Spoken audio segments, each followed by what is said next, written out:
Update naman tayo sa lagay ng panahon mula sa ating ka-weather BNC resident meteorologist, Benison Estareja. Benison?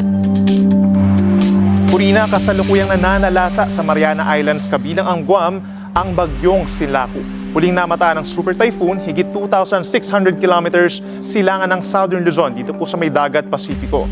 Hindi pa rin po ito nakikita ang papasok ng PAR at makakaapekto sa ating panahon hanggang sa weekend. At sa halip, mainit at maalinsangang panahon pa rin ang iiral sa bansa dahil sa high pressure area sa Luzon at easterlies or silangan naman sa natitirang bahagi. Ngayon, ayon po sa datos ng Pag-asa, pinakamainit ang naramdaman ngayong Martes dito po sa may Cotabato City at 45 degrees Celsius. Nasa dangerous level po ito. Sinundan ng Bacnotan, La Union and Balera, Aurora with 41 degrees habang sa may Quezon City 36 degrees po ang naramdaman ngayong araw. Bukas, araw ng Miyerkules, posible pa rin pumalo sa delikadong antas ang heat index sa may Cotabato City at 45 degrees at 40 to 41 degrees Celsius naman ang posibleng maramdamang init sa maraming lugar pa sa ating bansa. Ka-weather, iwasan pa rin po ang nakakapagod na gawain from 10 a.m. hanggang 4 p.m. at ugaliin ang pag-inom ng tubig para iwas heat stroke.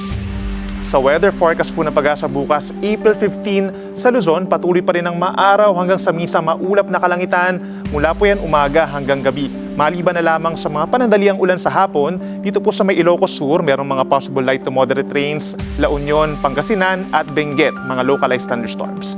Sa Visayas at Mindanao, kagaya po sa Luzon, asahan din ang madalas maaraw at minsan maulap na papawirin.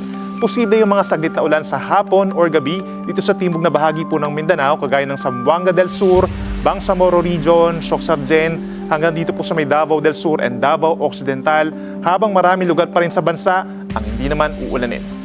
Mula Huwebes po hanggang Sabado, magpapatuloy ang maaraw, ngunit mainit na panahon sa maraming lugar.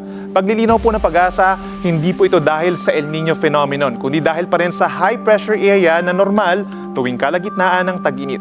Kapag kasi mataas ang pressure sa kalangitan, kakaunti lang ang water vapor.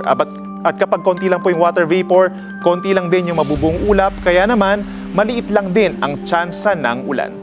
At yan munang napapanahong balita ngayong Martes. Ako po inyong ka-weather, Benison Estareja, na nagsasabing ang swerte darating sa tamang panahon.